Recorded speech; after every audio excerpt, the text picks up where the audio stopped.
தாமரை, பாத்ரூமில் என்னோட ஷர்ட்டு கழட்டி போட்டேன் பாரு.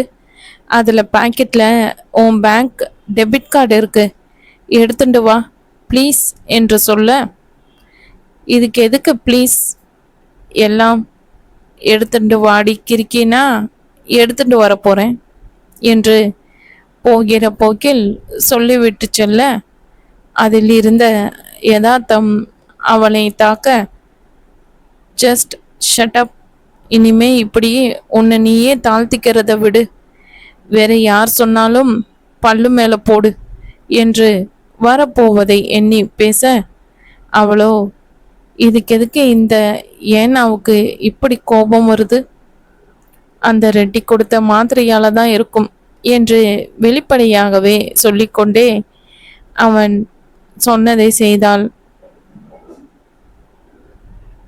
அந்த காடை அவனிடம் நீட்டியபடி, எனக்கு எதுக்கு காடு என்று ஆரம்பித்த தாமரை அவனுடைய முகத்தை பார்த்ததும் ஒன்றும் பேசாமல் கையை இழுத்து கொண்டு, அதான் அம்பட்டு பணம் கொடுத்தீங்களே, அதுவே 7 ஜென்மத்துக்கு போதும் என்று அவனுக்கு விலக்கிவிடும் நோக்கத்தில் சொல்ல, அவன் முகத்தில் இருந்த கடுமை மறைந்தது.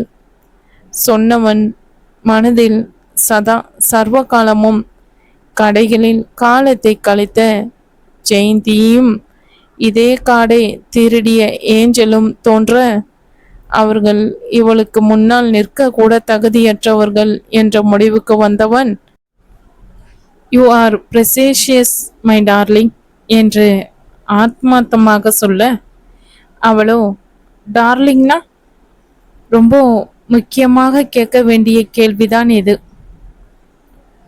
டார்லிங்னா ரொம்ப பிடிச்சவன்னு அர்த்தம். அச்சோ, அப்போ ஏன் சின்னையா இதுவரை என்ன அப்படி சொல்லவே இல்லை? அடுத்த கட்டமாய் முக்கியமா சந்தேகத்தை அவன் முன் வைத்து அவன் முகம் பார்க்க, அவனுக்கு வந்த எரிச்சலில், நீ என்ன அவன் பொண்டாட்டியா என் பொண்டாட்டியா என்றதும் அவனுக்கே இது நாள் வரை இதையே ஸ்ரீனி சொல்லி கொண்டு வந்தது நினைவில் வர முகம் லஞ்சையில் செவந்தது. தாமரை இலையென விரிந்த கண்கள் அவனை மேலிருந்து கீழ் பார்க்க, அவர் சொன்னா மட்டும் கோவிச்சுப்பீங்க, இப்போ நீங்களே சொன்னா பரவாயில்லையா? அவரை பார்க்கும்போதே மன்னிப்பு கேட்டுக்கங்க சரியா என்று அவனை ஒரு பள்ளிக்கூட ஆசிரியை போல் மிரட்ட, சரிங்க மேடம், ஆனால் அதை சொல்றதுக்கு எனக்கு தான் உரிமை இருக்கு என்று சின்ன குழந்தை பொறாமையால் சண்டை போடுவதைப் போல வலியுறுத்தியவன் பார்வை அவளது தாலி செருடை வருட, அவளுக்கு கைப்படாமலேயே கழுத்தில் கூசியது. வலது கை தன்னிச்சையாய் அந்த தாலி செருடை தொட, அதை அவன் கட்டிய தருணம் இருவருக்கும் நினைவில் வந்து அதுவரை இருந்த சகஜ மனப்பான்மையை உடைத்தது. 2 அடி பின்னால் எடுத்து வைத்தவள், அப்போ வேற ஒன்றும் வேண்டாம்ல, நான் மாடிக்கு போறேன் என்று கிளம்ப, அவனுக்கு இந்த மாதிரி குழம்பிய நிலையில் அவளை தனியாக விட விருப்பமில்லை. தாமரை, இரு, போகாத, உன்கிட்ட முக்கியமா இன்னொன்று சொல்லணும். இன்னைக்கு காத்தால சின்னசாமி அங்கிள் ஃபோன் பண்ணார். தந்தையின் பெயரை கேட்டதும் முகத்தில் இருந்த கலக்கம் கோயம்புத்தூருக்கே ஓட்டம் பிடிக்க ஒரு அடி முன்னால் வந்து, நிஜமா நைனா ஃபோன் செய்தாரா? ஏன் வீட்டில் கூப்பிடல? என்கிட்ட பேசணும்னு அவருக்கு தோணலையா? பெரியம்மா பக்கத்தில் இருந்தாங்களோ? பெரியம்மாவுக்கு உடம்பு சுகமாயிடுச்சோ? ஹாஸ்பிட்டலில் தான் இருந்தாங்களா இல்லை ஊருக்கு போயிட்டாங்களா? முழு பக்க வசனம் பேசிய மனைவியின் உற்சாகம் அவனை மயக்க, அவங்களுக்கு சரியாயிடுச்சாம். ஏன் தாமரை, நாம ஊருக்கு போயிட்டு வந்ததுல இருந்து நீ பேசவே இல்லையா? 1 மாசத்துக்கு மேல ஆச்சே என்று வியந்தான். இல்லையே, நைனா நம்பர் எனக்கு தெரியாதே என்றபோது அவளுக்கு போனை வாங்கி கொடுத்த தான் ஒரு டாக்டர் நம்பர் மட்டும் போட்டு கொடுத்தோமே தவிர வேறு யார் என்னையும் அதில் சேமிக்கவில்லை, தன் நம்பர் உள்பட என்று புரிய அவனுக்கு தன்னை நினைத்தே அவமானமாக இருந்தது. ஏன் தாமரை, என்கிட்ட கேட்க வேண்டியது? இல்லை, பேசலாமோ என்னவோன்னு தெரியல. அம்மா இருந்திருந்தா கேட்டிருப்பேன். ஏண்டா, ஸ்ரீனி கிட்ட கேட்டிருக்கலாமே.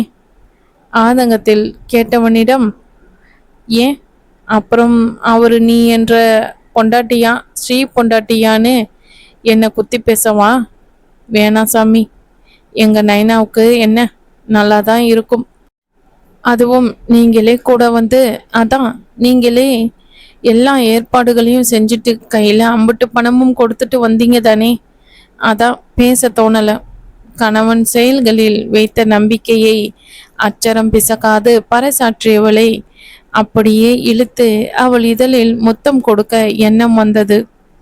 முகத்தில் தன் எண்ணத்தின் போக்கில் வெக்கிய ஸ்ரீவஸ்தன் தன்னை நிலைப்படுத்தி கொண்டு, தாமரை, அவங்க இன்னும் 2 நாள்ல வராங்க நம்ம வீட்டுக்கு என்று சொல்லி அவள் முகம் பார்க்க அதில் சிரிப்பு பெரிதானதைக் கண்டு, உங்க பெரியம்மாவுக்கு த்ரிஷாவை ஊருக்கு திரும்ப அழைச்சிட்டு போகணுமாம். அவங்களுக்கு தான் உடம்பு இப்போ சரியாயிடுத்தே, அதுக்கு தான் ஃபோன் பண்ணார் அங்கிள் என்ற விஷயத்தை போட்டு உடைக்க சட்டென்று அவள் முகம் சுருங்கி கண்கள் நீரால் நிறைந்தன. இரு, அலறத நிறுத்து தாமரை, நான் சொல்றத கேளு. என்னத்த கேட்கறது?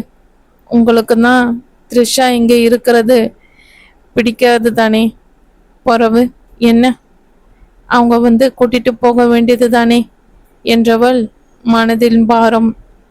சி, ஒரு நிமிஷம் அந்த வாயை நிறுத்துமா. உடனே குரங்கு மாதிரி கையை வாயால் புத்திக்காத. நான் சொல்லி முடிக்கிற வரை உனக்கு பொறுமையே இல்லை. உன்னை குறப்பிரசவத்தில் பெத்திருப்பான் உங்க அம்மா. எனக்கு என்ன தெரியும், இருக்கும். சின்ன மாதிரி தான் நானும். பிறந்தப்பவே அம்மாவை முழுகிட்டேனாம். ஆனா அதையும் இடிச்சு காட்டி ஒரு சந்தோஷத்தோட சொல்லும் பெரியம்மா, குறப்பிரசவமாதான் இருக்கும். இதுக்கு தான் காலேஜுக்கு போகணும்னு சொல்றீங்களோ? பாருங்க, நான் பேசுறத வச்சுட்டே எப்போவோ நடந்ததை அப்படியே நேர்ல பார்த்த மாதிரி சொல்றீங்களே. விசும்பிக்கொண்டே கல்வியின் பெருமையை நிலைநாட்டி கூடவே கணவனின் புத்திசாலினத்தை எடுத்துக்காட்ட அவன் தலையில் அடித்து கொள்ளாத குறை. ஐயோ தாமரை, த்ரிஷா எங்கேயும் போக போறதில்ல, இங்கே தான் இருக்க போறான் என்றவன் மனதில் இப்போதைக்கு என்று சேர்ந்தது அவனுக்கு மட்டுமே தெரியும். நிஜமா? உங்களுக்கு பரவாயில்லையா? யோசிச்சு பாரு தாமரை, அவளுக்கு கஷ்டப்பட்டு ஜெய்யும் அந்த டேக்கரில் இடம் வாங்கி கொடுத்துருக்கா. இப்போ ஒரே மாசத்துல அவளை நிறுத்திட்டா அது பொண்ணு அதான் அங்கிள் கிட்ட உங்க அம்மா கிட்ட நன்னா இருக்குமா? ஆல்சோ அவ படிக்க வேண்டியவ. அவளே நேரில் கூட்டிட்டு வந்து காமிக்க சொன்னேன். இங்கே வந்து அவளை பார்த்து அவ படிக்கிறத ஸ்கூலை பார்த்தா ஒருவேளை அவங்க மனசு மாறி பேத்தி இங்கேயே இருக்கட்டும்னு சொல்லுவாங்க இல்லையா? சொல்லுவாங்களா? நடக்கும் தானே? ஆமாம், எங்கள் ஊரில் எது இந்த பள்ளிக்கூடம் எல்லாம். அங்கே இருந்திருந்தா நம்ம த்ரிஷா பாப்பாவும் ரோட்ல கல் விளையாண்டுட்டு இருக்கும் என்றவள்